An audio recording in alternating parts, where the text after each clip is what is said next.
Sherborne Market. We're here once a month on a Sunday, on market day. As you can see, we've got the yellow boards, lots of yellow boards, to let people know in the world what's going on day by day.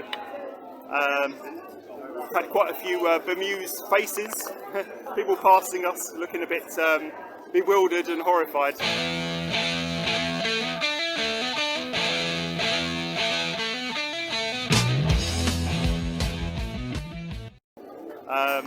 We've also had some nice conversations too. And and over the other side here, going to go over both sides. And on my other side of the road, we got these banners here. This one says, "Blocking the sun is a crime against humanity." And this is not a conspiracy theory, everybody. It's actually been admitted by the media that they are going to be blocking out the sun.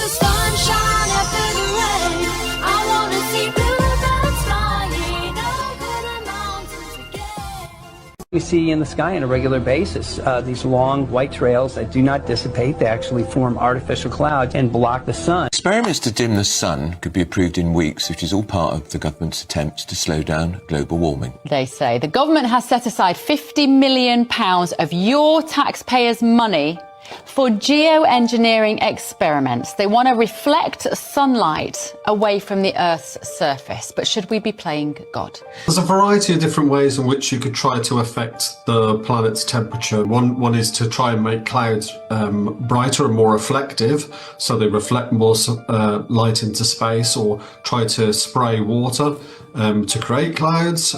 You could do things like, I mean, the really big stuff would be to try and put something out in space that would block some of the sun's rays. These utopian ideas, these power-hungry, obviously Bill Gates is massively behind this in America, these so-called philanthropists that want to save the world, they have to remember that nature generally gets it right. We need to stop playing God with the atmosphere. You know, the experiment on sulfate, one of the side effects of pouring huge amounts of sulfate into the atmosphere is it could destroy the ozone layer. Absolutely. We've just started healing it. Now to start destroying it again to stop climate change for the oil billionaires' profits doesn't make sense to me. No. Is an expressed goal of geoengineers. The contrails, not the chemical, the contrails occur because of cold air, minus 30. It takes high altitude, around 30,000 feet plus. There's carbon dioxide and water vapor in that exhaust. That turns to ice crystals, and that's what you see, the white stream behind it. Those white crystals of ice warm up,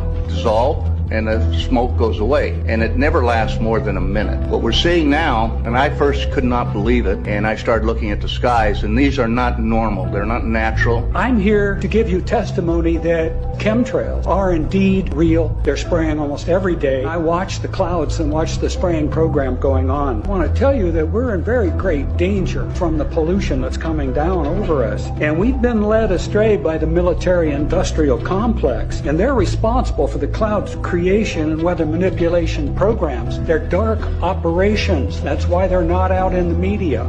There's a huge amount of aluminum being found because these sprays have aluminum, strontium, barium, manganese, and there's a lot of argument that aluminum is very common to be found, but aluminum is only common in a bonded form. It's not common in a free form, and we're finding high rates of free aluminum in the soil, which is not natural. I know. Where's the sun gone? And they're doing it apparently to stop climate change or global warming. So whether you like it or not, you're not going to get a vote on this. They do want to block out the sun. It's not a conspiracy theory, guys. This is the truth. Over this side we've got a sign that says digital ID equals no freedom. Tony Blair's a big advocate for digital ID. We cannot continue with business as usual, and change is inevitable. This is where technology, like digital ID, becomes critical. My institute's own analysis shows that introducing this in the UK would save at least $2 billion a year and likely more by reducing losses to fraud, improving tax collection, and better targeting of state support. Again, it's not voted for. You won't get a vote on this. Nobody wants to give you a vote on it. That's not the way it works. Over here it says no farmers, no food. Got to look after the farmers, look after the food supply, because basically the corporations want to create food in factories and laboratories. And we're not talking about healthy, nutritious, natural food. We're talking about genetically modified meat. We're talking about processed meat, which has been created by corporations, basically.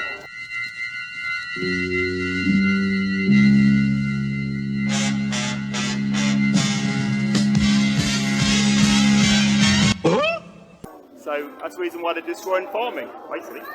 Down here we've got another banner which says Zero Britain. Try and get the right angle there, sorry. Zero Britain committing economic suicide. Yes, that's net zero, and that will be economic suicide, especially when the government wants to roll out the solar panels and then at the same time they block out the sun.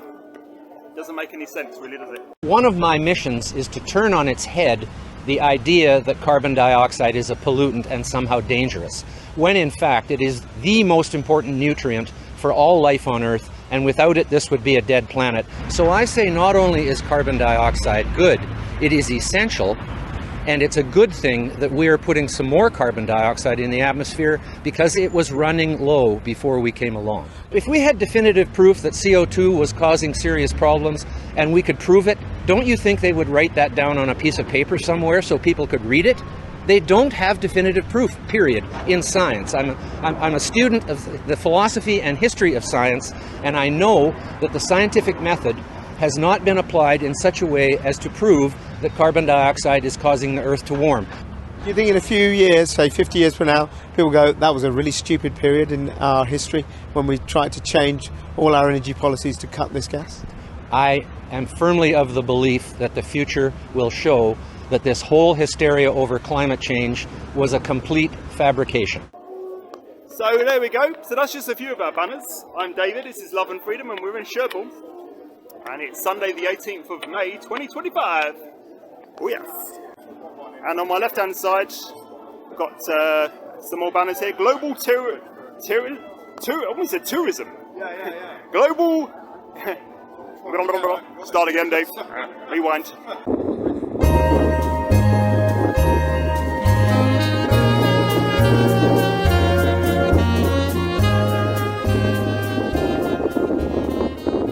Globalism is tyranny. Yes, indeed. Okay, going back a bit now. So this one here says, digital ID will control you.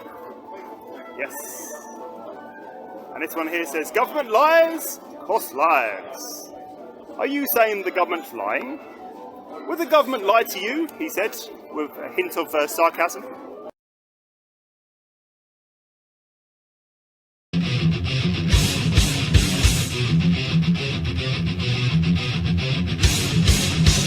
So you talk about social settings, and I know you have specifically talked about pubs, for example, in Bolton.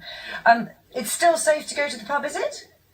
Yes, you should go, obviously, in a group of less than 6. Obviously, in a group of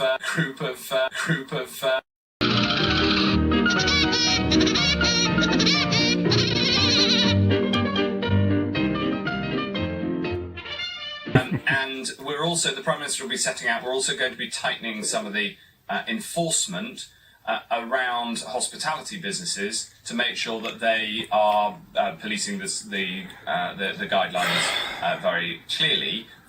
Because you've got to have, not only should you not go to the pub with a group of more than 6, that's your responsibility, but also obviously the pub needs to have each group of 6 separate so they can't pass the disease from one group to the other. So the business has responsibilities Bollocks. Too. Going to move that one slightly there so you can see a bit clearer. This one says, really, who's really in control? The World Economic Forum, that's the United Nations and the World Health Organization, all under the same blanket, guys. UK government, UK health. This whole COVID madness, this so-called pandemic, it was just a test balloon. a gigantic test balloon. Well, for what, you ask? Well, to see how far they could go, to see what exactly they would have to do to get free individuals in a free and democratic society to consent to being forced into compliance. That's what they were trying to establish. That's what they were trying to figure out. And they have figured it out. Trust me, they are much smarter now. The goal ultimately is to transform our free and democratic societies, into totalitarian societies. Their goal is to strip each and every one of us of our fundamental rights of freedom, democracy, the rule of law. They want to get rid of all of this. This whole COVID thing had never anything to do with public health. It never had anything to do with breaking waves. It always had to do with breaking people in order to make us a part of a mindless, malleable mass, which they can totally control, and we will be completely dependent upon this globalitarian elite. So I'm really imploring the people and all the peoples around the world, for God's sake, stop giving your democratically elected governments the benefit of the doubt. They are not deserving of that. They are not. Stop rationalizing whatever your government is doing. Stop rationalizing and come up with some good intentions. They have no good intentions. Never. As I said before, in the entire history of mankind, there has never been a political elite concerned about the well-being of regular people. And it isn't any different now. Why should it? Stop giving them the benefit of the doubt. Because I can tell you, you cannot comply your way out of a tyranny.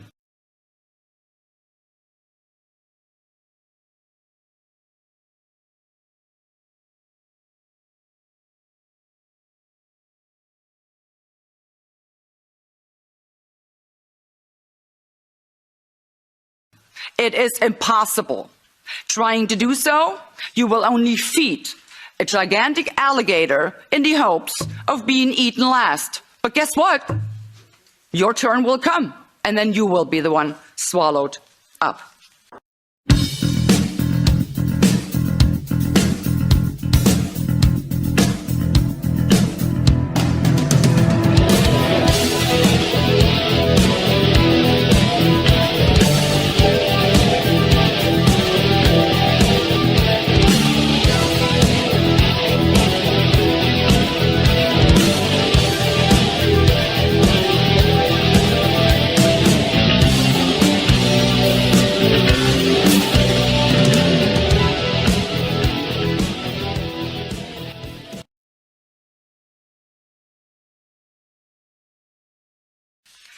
I also have to ask the people, end your silence. Speak up. For God's sake, stop complying. Start rebelling. They're out to get you if you do not resist.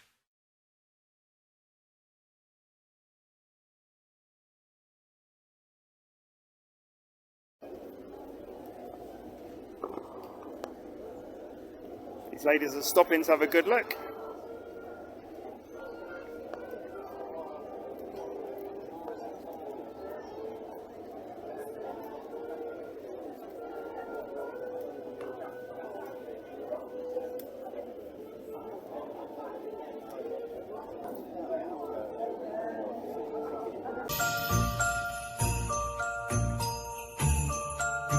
It was a cold winter's eve, and someone very special was carefully checking their Christmas list for things they still needed to do. After one too many mince pies, he slowly gets out of his chair then quickly hurries to the local vaccination centre somewhere in, South London, where he finds a sack full of Santas from all around the world, waiting for exactly the same thing. How convenient.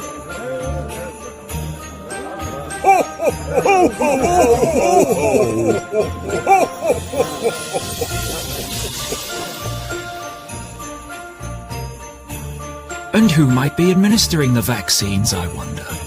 Well, it's none other than Dr. Hillary, the celebrity doctor from the TV. Splendid. If you're looking at risks, well, 2 children in a million might get myocarditis and mild inflammation of the heart muscle. Might get myocarditis and mild inflammation of the heart muscle. But it's short-lived.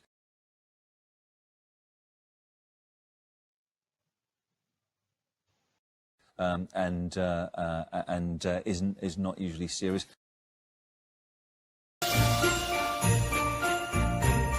It was all over faster than you can say Rudolph, and Santa didn't feel a thing. Now that it's done, Santa can finally cross it off his list and get on with the important things this Christmas, like spreading joy and delivering all the presents.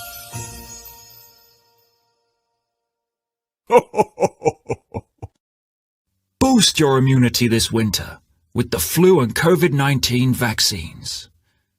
This